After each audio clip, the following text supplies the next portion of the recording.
During the 20th century, the global economy developed enormously, and many international trade alliances, free trade zones, and economic tariff barriers were set up. Whilst this was fine for the countries concerned, this led to some severe trade protectionism, which in turn severely restricted the growth of commercial air traffic enterprises. Added to this, the escalating costs of aircraft and fuel, and the monopolization of the major air routes by the large national carriers, led to a general inability of the smaller air carriers to flourish.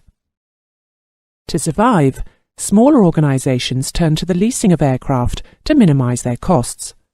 This meant that the whole issue of liabilities, insurance and safety urgently needed addressing, and this was recognized by the ICAO as early as 1948, through the Convention on the International Recognition of Rights in Aircraft. Leasing became defined as the situation whereby an aeroplane is used by one operator, whilst the ownership title remains with another operator. The following terminology is generally used with regard to the leasing of aircraft. Wet lease is when the leased aeroplane is operated under the Air Operator Certificate, AOC, of the lessor, the operator lending the aeroplane to the lessee. Dry lease is when the leased aeroplane is operated under the Air Operator Certificate of the lessee, the operator borrowing the aircraft.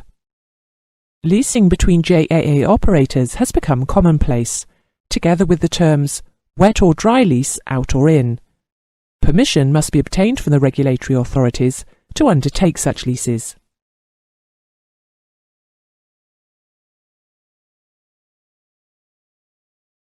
Leasing of aeroplanes at short notice is permitted to ensure that air transport obligations are met. It is a given that permission is approved, subject to the following conditions. The lessor holds an AOC issued by an ICAO state. The lease-in period does not exceed 5 consecutive days, and the authority is notified of the arrangement as soon as possible.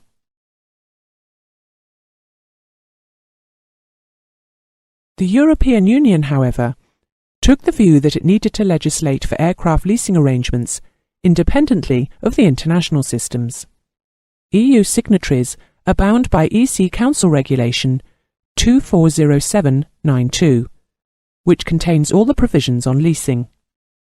Its declared aim is to harmonise policy to the highest possible degree. The World Trade Organization and the General Agreement on Trade in Services for Aviation, WTO, GATS, also establishes procedures that lead to the abolition of unfair practices and encourages growth in the global aviation economy.